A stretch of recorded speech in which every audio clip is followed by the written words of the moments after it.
The 3-day longshoreman strike that sparked panic in the U.S. over potential supply chain issues set to end immediately as dockworkers and the port operators reached a tentative deal. The strike snarled incoming shipments at dozens of ports stretching from Maine to Florida to Texas, and the deal will go until January 15th after the International Longshoremen's Association union representing 45,000 dock workers made a deal with the U.S. Maritime Alliance. And it will increase wages by 62% over 6 years, but they do need to get a final agreement in place. And this essentially gets rid of the issue during the election season. Yeah. So that increase is, I think, somewhere in the middle of what the union was looking for and what was being offered. Yeah, they were looking close to 70 to 80%. Yeah. A couple of different things here. First of all, I think the media and many politicians, they were totally irresponsible in how they covered this story, freaking people out, leading to people hoarding stuff. Huge lines around Costco, people thinking there was going to be shortages and hoarding everything. When this whole thing unfolded the other day, I told Dana, this is going to be a couple days, if that. Just like remember the rail strike was going to cripple the economy and send us into the Great Depression? I mean, it's just ridiculous. Like, I don't think the governor helped either. I mean, he said that this was going to stop supplies getting into Asheville and some of the storm-ravaged areas. There's no evidence of that. And the timeline for us to start seeing disruptions, it wasn't like we were going to start seeing them tomorrow. It was going to be a while. And some of the products that people were hoarding, like toilet paper, it's made here. I mean, it was just ridiculous sometimes. I also want to point out the union boss. Now, I don't know the details. I'm not going to pretend like I know what a fair deal would be or not. Okay, I'm not an expert on this negotiation. But I do know the union boss, who had no problem, shutting everything down and saying we're going to cripple the economy and all of that. He's living in this giant mansion with a Bentley. He's living large, no worries on his part. And he said that he has a problem, just to give you his mindset, because really the pay is one aspect, but it's the automation part of this that is really a big, big deal. And that's still got to get sorted out between now and January 15th. But he's against tolls being automatic. He has talked recently about how there should still be toll workers and things like that. Like, that's just not where this country's at anymore. It sucks that those used to be jobs, and some of them were pretty good paying jobs, but you're not slowing that down. You're not stopping that. And especially when you pocket all the toll money. Right. Yeah. But also with tolls, it's also an efficiency thing. Like now you just breeze right through. Yeah. And those jobs were being paid for by taxpayers. Mm-hmm. And so the idea was to save money along those lines. Right. Or parking attendants, things like that. This is progress.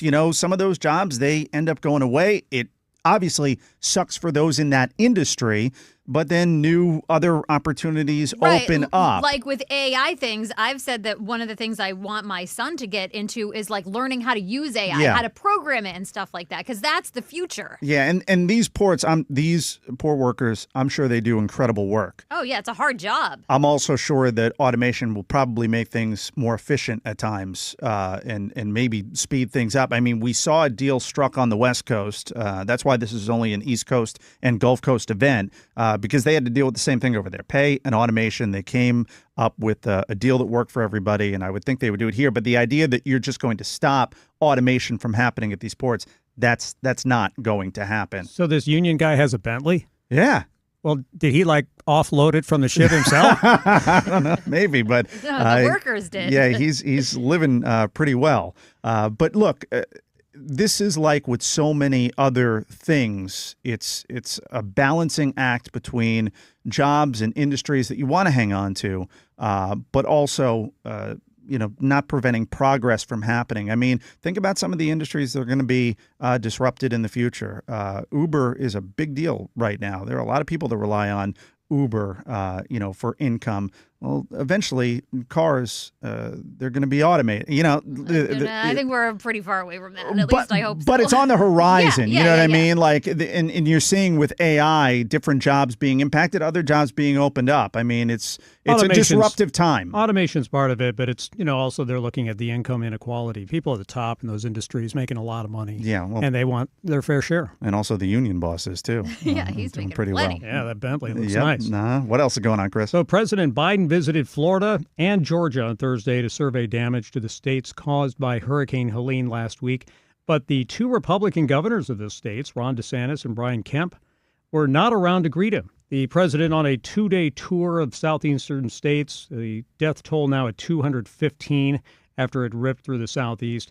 Biden landed in Tallahassee in the morning. He was greeted by Mayor John Daley, other local officials, and then took a helicopter tour of the area blasted by Helene in the Big Bend. And aboard Marine One, he then flew over the coast, and then he went up to Valdosta in Georgia. Now, Senator Rick Scott joined him at one point, and the president had spoken earlier in the day with Georgia Governor Brian Kemp, who he didn't meet with, but they did speak, and you got an update and all of that. Brian Kemp's going to be out with former President Donald Trump. I think, is that today or it might be today? They're going to be meeting and touring some areas that are damaged. Look, did Governor DeSantis need to be there? No.